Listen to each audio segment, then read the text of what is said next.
Hello, my name is Todd Wildermuth, and I direct the Environmental Law program at UW Law.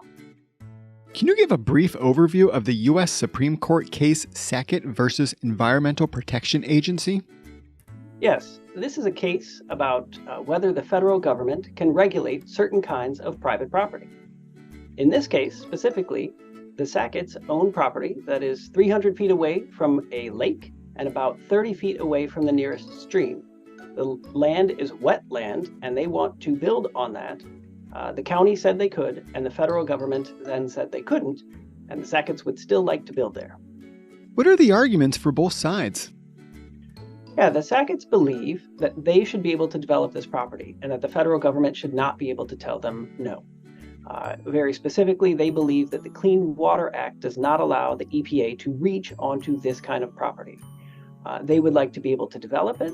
Would like to not have to get a permit.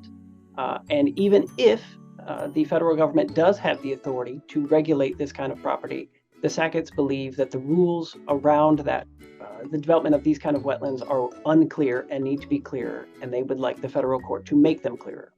The EPA obviously believes that this is the kind of wetland that they can regulate and that Congress meant them to regulate. So at the Supreme Court, they argue that they can, and should continue to be able to regulate these kinds of wetland properties. How could this case affect an average American? If you are a private property owner and you have wetlands on your property like these, well, this is obviously pretty important to you because it is possible then that the federal government can restrict your use of that property. You would have to get a permit, and you might have to take certain kind of actions to protect the wetland, and you might have to comply with certain kinds of rules. How could it affect the environment? If you add up enough of these types of properties, we might end up losing a lot of wetlands.